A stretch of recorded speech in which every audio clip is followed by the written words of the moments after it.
Kuya, uuwi na ako, masakit na yung ulo ko kaka-revise nitong report. Angal ko kay Kuya Matt nang pumasok siya sa opisina ko. Halos maduling na ako kakatitig dito sa tambak ng papel na nasa lamesa ko. Yun agad ang binungad sa akin ni Kuya nang makabalik ako. Alam ko namang galit siya, pero di ko naman alam na idadamay niya ang trabaho ko. Pati nga si Art kung saan-saan niya pinapadala. Dapat lang daw magsipag ang Kumag kasi magkakapamilya na kami. Mga pakyalamero sila din naman babero noon. Tapusin mo yan nang makauwi ka na, yung kumpanya muna ang asikasohin mo, hindi yang boyfriend mong mangot. Asek nito, napakunot noo tuloy ako sa sinabi niya habang naglalakad palapit sa akin, at nilapag ang pagkaing dala.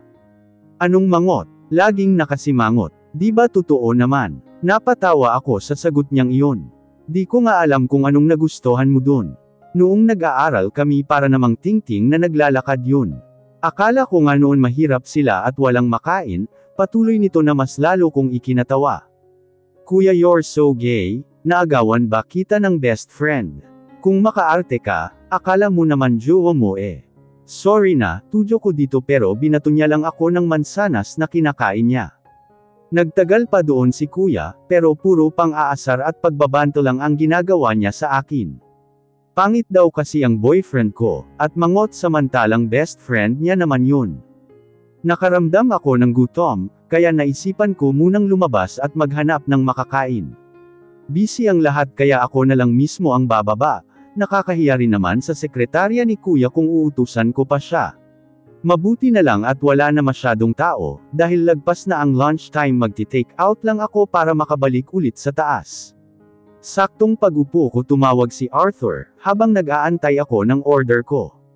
Did my dear wife miss me? Nakangiti niyang bungad sa akin, kaya sinagot ko din ito ng nakangiti. Hindi ka na busy? Nag-lunch ka na ba? Tanong ko dito nang makitang nasa opisina na ito. Hindi pa, may gusto kasi ako nakainin eh, napakunot noo ako nang sumimangot siya. Nangalumbabo ako habang nag-aantay ng susunod niyang sasabihin, kaso umabot na ang ilang minuto hindi pa rin siya nagsasalita. Ano ba yung gusto mong kainin? Takang tanong ko, pero ngumiti ito nang napakalapad sa akin bago sumagot. Ikaw, halos mas amid ako sa sarili kong laway dahil sa sinabi niya. Feeling ko umakyat lahat ng pamumula ko sa mukha ko. Nakakahiya masyadong blunt ang bibig ng lalaking ito. Natarante pa akong lumanggaling nga sa paligid, mabuti na lang naka-headset ako, kaya walang nakakarinig sa kanya. Kainis ka, ang bastos-bastos niyang bunganga mo, pag uwi mo dito magmumog ka ng agwa. Minsan ka na nga lang tumawag kung ano-ano pa ang sinasabi mo, asek ko dito pero tawa lang siya ng tawa sa kabilang linya. Kumusta pala ang preparation sa kasal? Napangiti ako sa tanong niya. Sobrang hands-on kasi siya, lagi niya tinatanong yun, wala naman akong ginagawa kundi mamili lang, kasi nag-volunteer na si Tita at Dove na sila ang mag-aayos. Okay naman. Baka bukas mag-fitting na ako for gowns. Yung catering naman pupuntahan natin pagdating mo, pahayag ko dito. Hindi siya nakatingin sa akin mukhang may binabasa siya, pero panay ang tango niya, kaya alam kong nakikinig siya. I love you Dahlia Miles. Magkikita na tayo bukas. Matatapos na ang miserable week ko sa mga pinsan mo, saad niya nang balingan ulit ako, kaya napatawa ako habang binubulong niya ang mga huling linya. Paano kasi kasama niya doon sila Kuya Zian at iba kong pinsan? I love you too. Miss na kita, uwi ka na agad ah. Nagpout pa ako ng nguso ko para magpakyut sa kanya, kaso mas lalo lang din itong nagpakyut. Saglit lang kaming nag-usap dahil tinawag na rin ako para sa order ko. Pagkakuha ko ng order ko ay naglakad na ako palabas. Pero nagulat na lang ako nang tumapon sa akin ang kung ano. Agad akong kumuha ng tissue para panasan ang kumalat sa mukha at kamay ko. Pero naagaw agad ang atensyon ko, nang may magsalita sa harap ko na kasabay ng mga hagikhikan. Sorry nakaharang ka kasi, napaangat ako ng mukha matapos kong panasan yun. At bumungad sa akin ang nakangising mukha ni Courtney. Sa bagay deserve mo naman yan, hindi ka naman kasi bagay dito, dagdag niya pa. Tiningnan ko lang siya bago kinuha ulit yung inorder kong pagkain. Ayoko siyang patulan sinadyaman o hindi, ayokong makipagtalo pa. Sapat nang alam kong siya ang kaharap ko at may gawa noon. So you're leaving. I knew it. Matapang ka lang pag nandyan ang kaibigan mong palikera. Sabagay hindi naman kayo nagkakalayo, isang palikera at isang ambisyosa, pahabol niya pa. Huminto ako at huminga ng malalim, para pakalmayan ang sarili ko. Ilang beses pa akong pumikit at nagbilang. Pilit pinapaalalahanan ng sarili na matalik siyang kaibigan ng lalaking mahal ko. At meron siyang sakit, kaya ayoko siyang patulan, ayokong ako pa ang mag-trigger ulit ng atake niya. Ulila na nga, loser pa, dinig kong bulong ng isa sa mga kasama niya. Yeah, what a loser which it is. Pinilit kong pakinggan lang sila at huwag nang pansinin. Naramdaman kong may tumapon sa akin mula sa likod, kahit anong ignore ko sa kanila masyado silang papansin. Gusto mo bang tawagan ko na ang best friend mong palikera? I think you need a backup right now, sabat pa nung isang kaibigan ni Courtney. Nakita kong marami na ring tao ang nakatingin sa amin. Pati mga gwardya ay nag-aabang kung anong gagawin ng babaeng ito. Hindi na ako magtataka kung bakit nagstay si Art sayo. Nakakaawa ka nga naman, ulila ka na, wala ka pang friends. Naawa lang sayo si Art kaya wag ka nang umasa, na matutuloy ang kasal nyo. In the first place, pinapahiram ko lang naman siya sayo. He's mine after all, mayabang na saad ni Courtney, kaya napataas din ang kilay ko nang balingan ko siya. Sayo, bakit ako ang girlfriend? Bakit ako ang inalok ng kasal? Huwag kang assuming masamang ugali yun. Ayan nang magising ka naman sa katotohanan. Agad kong pinulot ang frap na hawak ko at isiniboy ko sa mukha niya nang mahimasmasa naman siya. Ha, you witch, nagtitili niyang sigaw. Agad namang nagsilapitan ang mga alipores niya para tulungan siya. Next time hindi na yan ang aabutin mo. Wala akong pakialam kung best friend ka nang mapapangasawa ko. Alam mo kung bakit, kasi hindi ikaw ang pakakasalan ko, kung ayaw mo sakin who cares, ayoko din naman sayo, so we're even I guess, hiba't balikat kong pahayag dito, habang pinapahupa ang inis na nararamdaman ko. Nakita ko pang kumuyam ang kamao niya, pero nanlalagkit na ako kaya kailangan ko nang umalis. Pero hindi pa ako nakakahakbang ay bigla na lang may humablot sa buhok ko. Paglingon ko ay ang galit na mukha ni Courtney ang nakita ko. Gigil na gigil siyang sinabunutin ako, kaya wala na akong ibang nagawa kundi lumaban na lang. You witch, akin si Art, akin siya. Hindi mo siya makukuha at sisiguraduhin ko yun, sigaw siya ng sigaw doon. Kahit masakit na yung buhok ko, lumalaban ako. Nang sampalin niya ako, sinampal ko din siya no. Lugi ako kung lagi ko siyang pagbibigyan. Kung ano-ano pang sinasabi niya doon, naramdaman ko pang humapdi ang pisngi ko at braso. Nakalmat na ata ako ng babaeng bruha, buti na lang nakaawat na siya ng mga gwardiya doon. Miss, ayos lang ba kayo? Gusto nyo dalhin ko kayo sa ospital?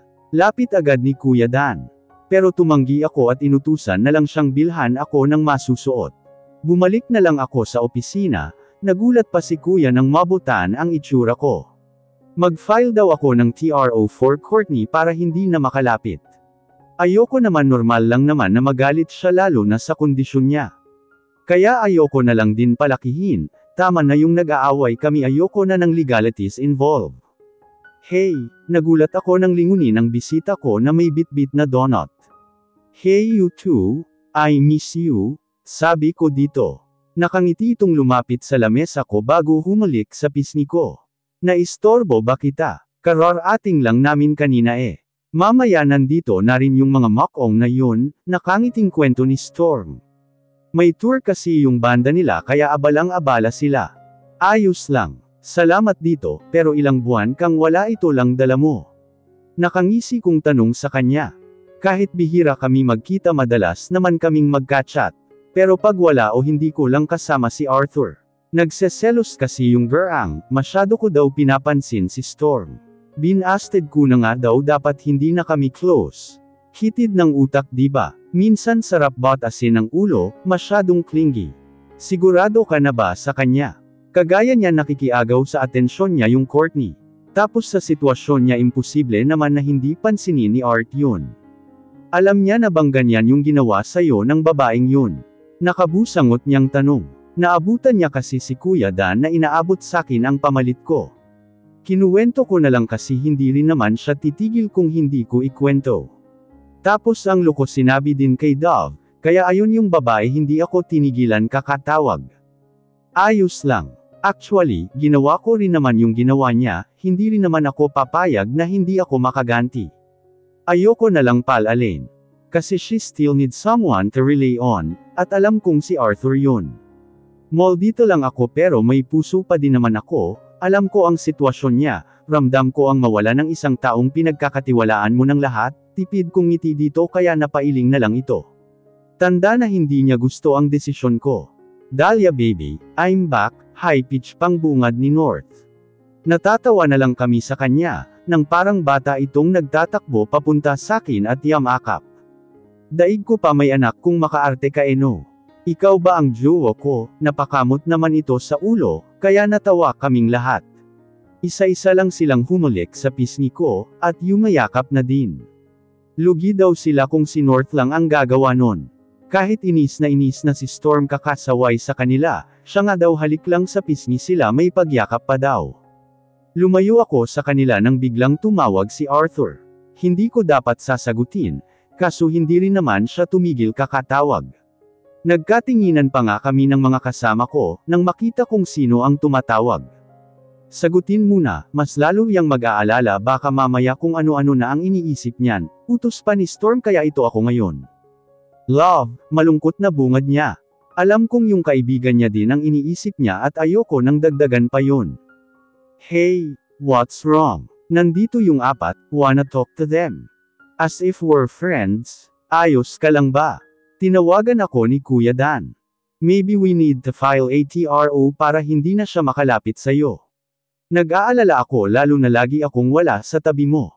Magpakasal na nga tayo bukas, napangiti na lang ako sa sunod-sunod na concern niya. She's your friend. Ikaw na rin ang nagsabi na kadepende siya sa'yo for so many years. At hindi mo siya masisisi kung bakit ganun siya. It's fine as long as wala pa siyang nilalabag na batas pang tao. Sana lang ma-overcome niya ang tungkol sa'yo, kasi paano na lang pag kinasal na tayo?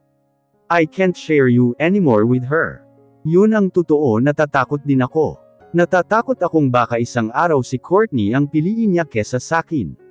Ngayon pa kung kailan mas minamahal ko na siya. Ngayon pa nahanda na akong ipaglaban siya sa lahat. Kahit kasi anong gawin ko best friend niya pa rin yun. And it will stay forever. Saglit lang kaming nag-usap dahil may meeting pa daw ulit siya sa labas. Mag-text na lang daw kami para kahit papaano alam niya ang nangyayari sa akin. Pagbalik ko dun sa apat marami ng pagkaing nakalatag sa mesa ko. Akala mo may fiesta na naman sila. Dahlia let's eat na, libre to lahat ni North talo siya sa pastahan ngisi ni Serge nang abutan ako ng paper plate. Sandamakmak kasi ang pagkain may pasta, pizza, chicken at kung ano-ano pa. Favorite ko lahat ng nandito, kaya kakain talaga ako. Bakit ano bang pastahan nyo? Kung sinong hindi ipipikit pag kunwari pinitik yung mata niya, halos na mabulonan ako sa sinabi ni Choi na seryosong-seryoso pa nang sagutin ang tanong ko. Really yun talaga, paninigurado ko sa sinabi niya, at sabay-sabay naman silang tumango. Kaya hindi ko na napigilan ang tawa ko dahil doon. Biro mo ang lalaki nilang tao tapos yun ang lalaruin nila. At yung ang pupustahan nila sa halagang ganito. Daig pa nila ang bata talaga pag magkakasama. Naalala ko nung isang beses nung nag-outing kami, nagpustahan ba naman kung sino daw mas malakas humilik. Meron pa noong nag-aaral kami pinagpustahan nila, kung sino ang makakaubos ng halagang 50 pesos na fishball. Ending walang nanalo kasi lahat sila nagtae na at sumakit ang tiyan. Mga isip bata talaga. Ano bang nakakatawa Dahlia? Ang laki kaya ng talo ko, reklamo ni North sakin. Pero tawa pa din ako ng tawa. Halos hindi na nga ako makahinga kakatawa Paano naman kasi, kalalaki niyong tao yung mga naiisipan yung laro at pagpupustahan pang bata. Grabe kayo, pinipigilan ko pang matawa dahil nakasimangot na sila. Hindi nila naubos yung mga pagkain, kaya binigay niya na lang doon sa mga taong kasama namin ni Kuya sa floor na yun. Inaya pa nila akong sumabay sa kanila, pero hindi pa kasi ako tapos sa gagawin ko. Madilim na nang matapos ako sa mga nirevised ko, nakauwi na din si Kuya Matt kanina pa. Nauna pa ata siya sa apat, meron daw kasi silang date ni Ate Danis. Kodeng ang kotse ko kaya magga-grab na lang ako, gusto ko din kasing magpahinga. Bago pa ako makasakay ay magka-text na kami ni Arthur. Nagtatanong kung kumusta ang araw ko, at miss na daw niya ako. Nasa Cebu kasi siya ngayon, bukas pa ang uwi niya, walang ya kasi to si Kuya Matt eh. Kinukulit niya ako na doon na daw ako umuwi sa bahay niya, masyado naman yung malayo para sakin. Habang nasa biyahe napansin kong parang ang haba na ng biyahe naming dalawa. Ang alam ko ay hindi naman ganoon kalayo ang opisina ko sa bahay namin. Bigla akong naalarma at tumingin sa labas ng palihim. Pamilyar pa naman sa akin ang lugar, pero masyadong madilim at hindi ko malinaw na nakikita ang lahat. Kuyang driver, sigurado po ba kayong tama ang dinadaanan natin? Kinakabahan kong tanong. Pilit kong nilalabanan yung takot na unti-unting nabubuo sa dibdib ko. Opo ma'am, matagal na po akong driver kaya alam kong tama, sagot nito habang abala sa paggalaw ng aircon. Lumiko ito sa mas madilim na eskinita. Mas lalo akong kinabahan. Ayoko pang mawala hindi ko pa nai-enjoy ang buhay ko kasama si Arthur. Masyado na po kasing malayo ang iniikot natin, mahina kong bulong. May nakita akong inispray siya doon sa aircon. At parang nagbibigay yun sa akin ng kakaibang pakiramdam. Parang biglang bumigat ang katawan ko at antok na antok ako at nahihilo. Hinanap ko ang cellphone ko pero sa sobrang hilo ko, hindi ko ito mahawakan ng maayos kaya nalaglag yun.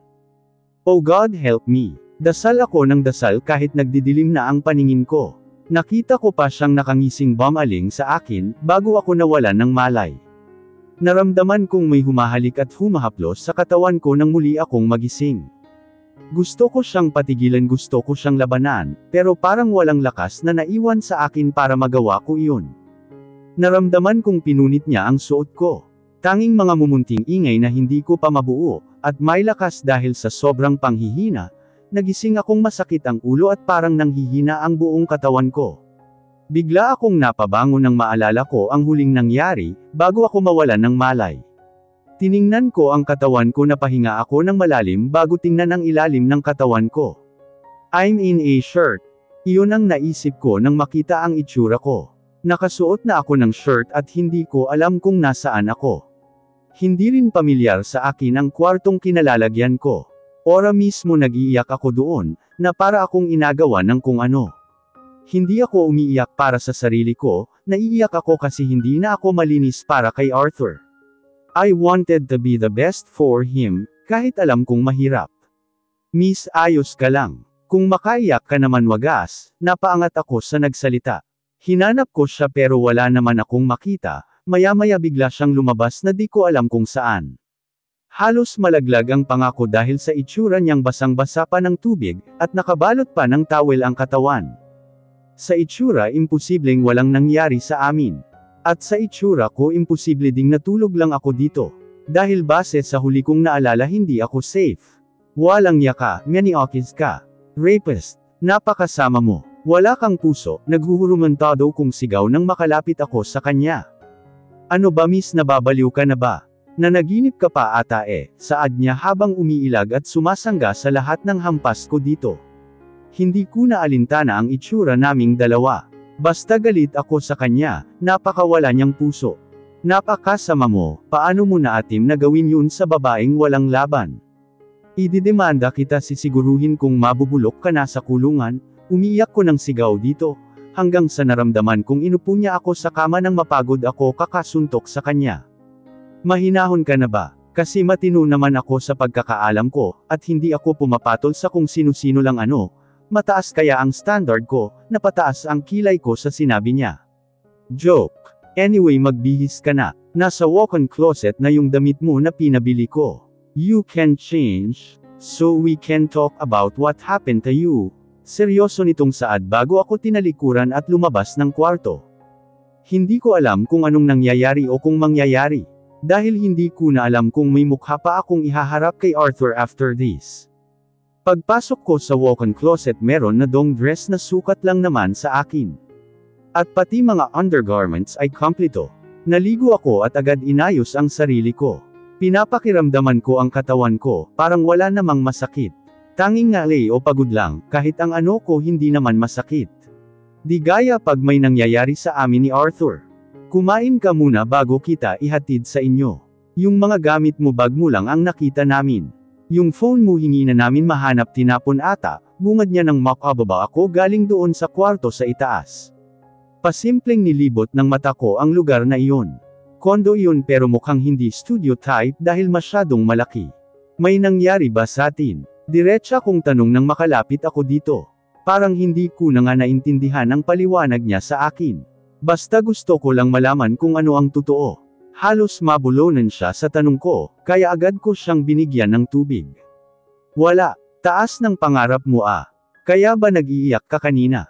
Ang mga babae talaga assuming, napanguso ako sa sinabi niya. Aba hindi ko naman maalis na hindi mag-isip ng ganoon.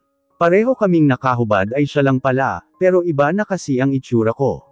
Nang iligtas kita doon sa rapist na driver na yun, ay punit lahat ng suot mo kaya wala akong choice kundi palitan ka. Nanlaki pa ang mata ko sa sinabi niya at agad napayakap sa dibdib ko. Baliw, hindi ako ang nagpalit sa'yo yung yaya ko. Assuming neto, sabi niya. Malay ko ba, kami lang naman ang nandito ngayon eh. Marami pa siyang sinabi pati tungkol doon sa Grab driver. Pinahuli niya na daw at nagsampa na rin siya ng kaso in behalf of me. Sinabi niya rin na may mga lalaking dumating daw doon sa area para kunin ako. Pero dahil sa nangyari nahirapan siyang magtiwala at ibigay akong basta. Kala mo naman siya katiwa-tiwala eh, kung gising ako hindi rin naman ako sasama sa kanya. Papalabas na kami ng unit niya nang biglang bumukas yung elevator, at pumasok ang isang babae. Hindi naman siya kagandahan man ang pamanamit. Sa laki ng salamin neto sa mata, ewan ko na lang kung hindi pa niya makita pati dumi. Baby, dinig kong tawag ng lalaking katabi ko, nang nakalapit na samin ang babae. Tiningnan niya pa ako mula ulo hanggang paa. Tinaasan ko nga ng kilay sabay flip ng buhok ganda siya. Hi, I'm Maya de la Cruz, and you are. Diretso niyang pakilala nang tumapat siya sa akin. Napangisi ako bago inabot ang kamay niyang nasa harap ko, what a possessive which I like her. Dahlia, guarding your property. Ngumiti lang siya bago humarap sa lalaking nasa tabi kung hindi na mapakali. Baby, I can explain she's the girl I'm telling you over the phone, she's Joss. Hindi na natuloy pa ni Kaiser kung ano man ang gusto niyang sabihin. Dahil kinabig na siya ng halik ni Big Eyeglasses. Parang kulang na nga lang kainin na nila ang isa't isa. Kung hindi pa ako tumikim hindi pa sila titigil. Herm, baka naman may kasama kayo. Nakakahiya naman sakin, nakangisi silang lumingon sa akin. Ang cute nilang tingnan dalawa, yung ayaw nilang tumigil pero wala silang magawa. As I was saying baby, aayusin ko lang ang kaso niya kay Siegfried then ihahatid ko na siya pauwi, paliwanag nito. Nakarating na kasi pala kami ng Cavite. Malayo na din pala ang pinagdalhan sa akin ng driver na yon. Nagkwentuhan pa kami doon ni Maya tungkol sa buhay-buhay lalo na sa kwento nilang dalawa. A forbidden relationship that they keep on fighting for. And I guess they won cause they are happily together. Buti hindi ka natatakot na bigla kang ipagpalit niyan. Curious kong tanong. Hindi na ako nahihiya kasi mukhang ayos naman kausap si Maya sabi niya, yung best friend niya nga daw mas brutal pa sakin. Naalala ko tuloy bigla si Dove sa sinabi niya, hindi kami nagkakalayo ng kaibigan. Masyado akong magaling para ipagpalit niya. Sa panahon ngayon bihira na lang ang masarap, at sabay kaming nagtawa ng dalawa. Indeed hindi naman lahat ng babae masarap mukha pero hindi pala. Nang matapos na si Kaiser inihatid niya na ako pa Manila. Nakakatuwa nga siya kasi wala siyang ibang bukang bibig buong biyahe kundi ang tungkol kay Maya. He really loves Maya no doubt on that. Sana lang hindi na magbago ang nararamdaman niya. Dahil minsan kung ano yung masarap sa pakiramdam, yun yung nakakatakot mawala dahil mas masakit at mas mahirap makamove on. Buti ni minsan hindi mo naisipan lokohin si Maya. Biglang tanong ko. Natawa pa ako kasi bigla siyang nasamid sa tanong ko. Mga tanungan mo no. Nakakatakot. Hindi ako perpekto, actually lahat ng tao, kaya hanggat maaari iniiwasan ko na magkaroon siya ng pagdududa doon. Hindi ako nagpakahirap ng ilang taon na makuha siya, doon sa tuod niyang jowa para lang lokohin lang din. Maya is one of the greatest thing that happens to me. Kasal na lang ang kulang and it's worth the risk napatitig ako sa kanya. Nakakainggit, yun ang salitang una mong maiisip habang nakikinig sa kanya, na nagkukwento tungkol kay Maya. Dahil sa simpleng salita mararamdaman mo kung gaano niya kamahal ito. At totoong nakakainggit dahil lahat ng babae gustong mahalin ng kagaya noon. Yung walang pagdadalawang isip, at parang siguradong sigurado siya, hindi lang dahil mahal niya si Maya, kundi ito ang dahilan kung bakit nakita niya ang halaga ng happiness. Paano? Call me if you need anything. And about the case I'll let you know if something came up okay, yakap niya sakin. Natutuwa daw siya sakin, kasi para akong si Maya mas liberated lang daw. Tinuktokan ko nga baliw lang eh. I will, thank you Kaiser. Hindi man sapat ang pasasalamat sa pagliligtas sa akin. Pero gusto ko pa ring magpasalamat, tumango lang siya bago ginulo ang buhok sa ulo ko at umalis.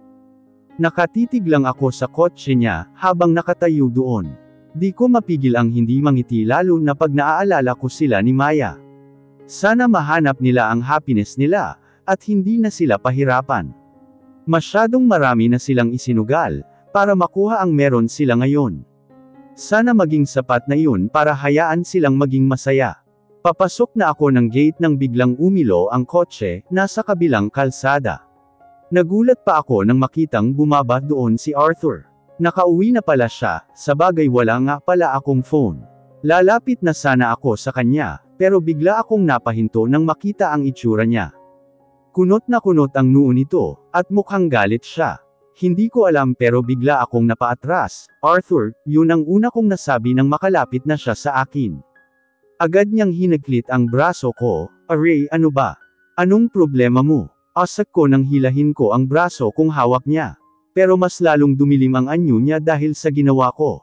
Anong problema ko? Tinatanong mo pa talaga ako kung anong problema ko. Galit na galit niyang sigaw. Hindi ko alam kung bakit siya nagkakaganan pero natatakot ako. Nababaliw ka na, seryoso siya habang naglalakad papalapit sa akin. Pero bigla akong kinilabutan nang bigla siyang ngumisi bago muling nagsalita. Nababaliw na talaga ako dahil sayo. Alam mo ba iyon? Nababaliw na akong kakaisip kung bakit hindi kita makontak, at hindi kita mahanap. The last time I checked your GPS you're in Cavite. How did you get there? May kinakatagpo ka na bang iba?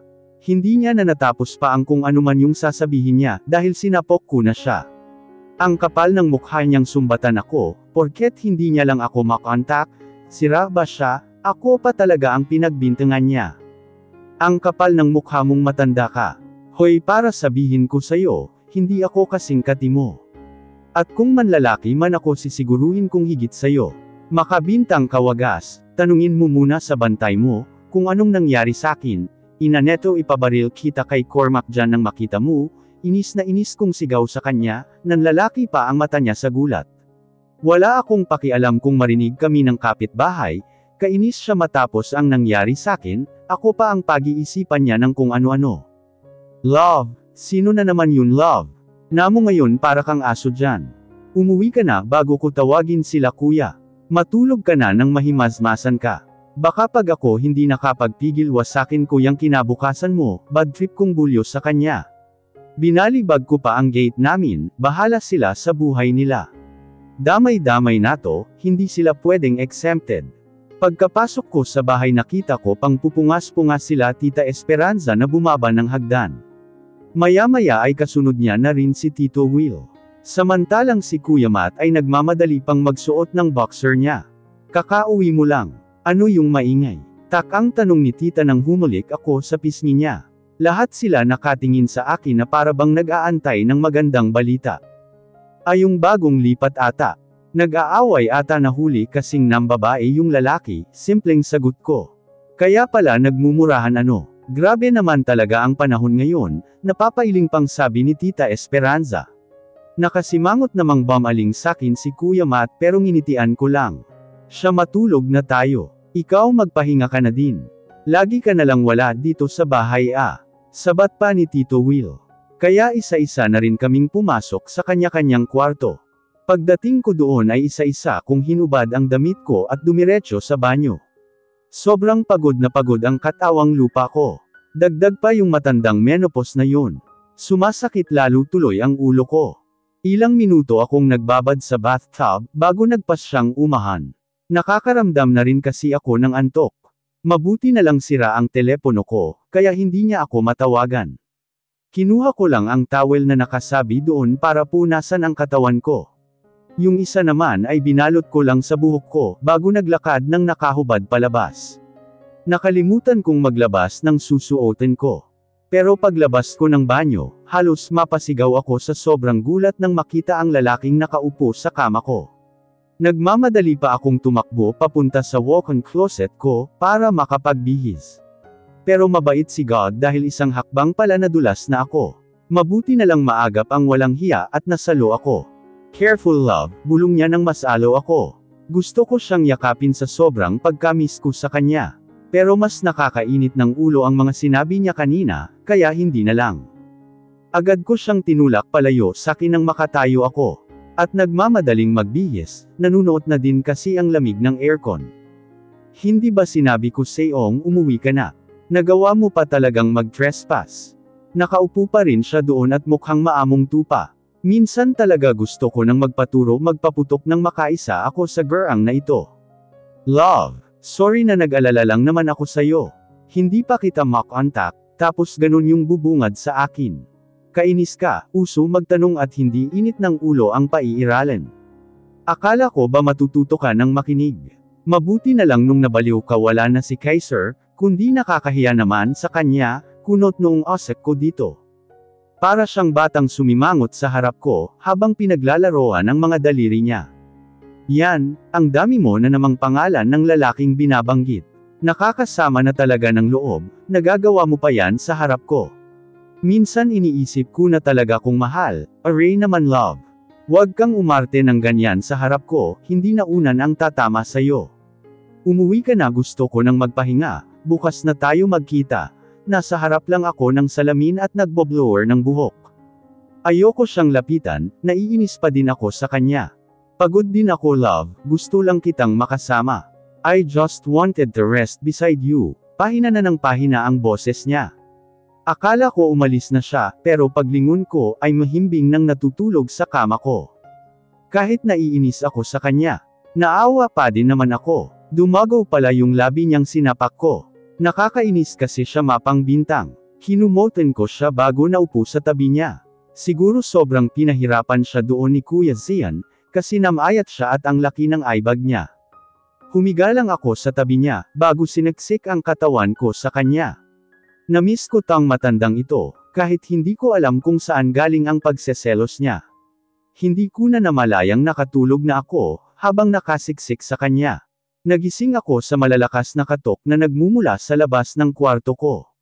Napabaling ako sa tabi ko, wala na doon si Arthur. Mukhang kanina pa siya nakaalis, iniwan niya din ang phone niya. Nang labasin ko yung kumakatok, nandoon si Tita Esperanza, at pinapababa ako. Hindi ko alam pero sa itsura niya mukhang may problema. Kaiser, ang aga mo ah. Gulat kong tawag dito nang mabungaran ko sila sa sala habang pababa ako. Kasama niya din si Maya at ang isa pang lalaki. Mukhang alam ko na kung bakit sila nandito.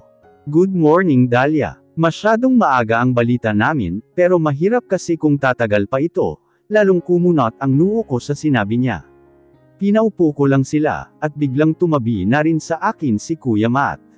Nakaalis na daw kasi si Tito Will, may maaga itong meeting sa labas. So, do I need to ready myself? I hate to say this but yes, this is Siegfried, siya yung nag-ayos ng kaso mo. Anong kaso? May nangyari ba na hindi namin alam iha? Agap na tanong agad ni Tita Esperanza. Napakamot na lang ako sa ulo ko, hindi ko pa pala nasasabi sa kanila. Hindi pa nakakasagot si Kaiser, inabot na sa akin ni Maya ang phone niya. Nanginginig at kinakabahan ko yung kinuha. Naka-headline doon ang mga picture kung nakahubad. Inabot yon ni Kuya Matt at tiningnan. Narinig ko na lang ding umiiyak si Tita Esperanza at nagmumura si Kuya. Ako na talaga ang pinakamaswerte sa lahat. We already cover up about that headline. Pero nakuha namin ang phone na ginamit niya sa iyo. And we trace the number where he sent your nude photos. Nagkatinginan pa silang tatlo bago muling nagsalita. Pinadala niya iyon kay Courtney Cuenca. Do you know her? Hindi pa ako nakakasagot nang biglang pumasok doon si Arthur, kasunod sila Kuya Dan. Mapait akong ngumiti sa kanya, Agad ko siyang niyakap nang makalapit sa akin. At doon lumabas lahat ng luhang kanina ko pa pinipigilan. Pati ang takot na nararamdaman ko noong muntik akong maghahasa. Kailangan ko ng mapagkukunan ng lakas ngayon. Parang anumang oras bibigay na talaga ako. Love, are you alright? Who did this to you? Malumanay pero bakas ang galit at pagtitimpi sa boses niya. Umiyak lang ako ng umiyak habang nakayakap sa kanya. I'm Art Roosevelt and you are. Dinig kong pakilala niya kila Kaiser. Kaiser, and this is my girlfriend, Maya. So you're Kaiser, ha? Oh love, angal niya nang hampasin ko siya sa braso. Yeah, and this is my friend Siegfried. Siya ang umayos ng kaso ni Dahlia. As I was saying a while ago, isang number lang ang pinadalhan niya. And maybe she's the only person we can connect to this headline. What a witch. Ngayon sabihin mo nga kung matino yang kaibigan mo, Art. Kung ipagtanggol mo yan sa pinsan ko sobra-sobra. Yun pala siya rin ang gagawa dito ng hindi maganda, dinig kong sabat ni Kuya Matt. Mabuti na lang at inawat siya agad ni Tita Esperanza. Thank you for the help, Kaiser. I know I can always count on you. Pasalamat ko sa kanila. Niyakap lang din ako ni Maya. Nagpaalam lang din sila agad. Nasabi naman na daw nila ang kailangan nila, kaya aalis na sila. Kami na daw ang baalang gumawa ng paraan kung paano mapapahuli si Courtney. I never know Courtney can do this. Akala ko ayos na siya. Sorry love, ikaw ang pinagbubantunan niya ng galit niya. Kasalanan ko talaga itong lahat, kung sana naging mas maingat ako at lumayo na sa kanya, sising-sisi si Arthur habang pabalik-balik na naglalakad sa harap ko. Sila Kuya Matt tinitingnan pa kung meron pang site na napagpasahan ng picture ko. Pumunta muna ako sa kusina para uminom ng tubig. Pero pabalik na ako nang marinig kong may nabasag mula sa sala. Bigla akong namutla nang makita ko ang kamay ni Arthur na puno ng dugo. Nakakalat din doon sa sahig ang mga larawan kong hubot-hubad. Meron pa doon may mukha ng walang hiyang lalaking yun. Masyadong patong-patong na ang lahat ng problema namin. Habang ang katawan ko ay pinagpipiestahan ng kung sino sa labas ng bahay na iyon. Kami naman ay hindi malaman kung paano aayusin ang problemang sunod-sunod kong dumating.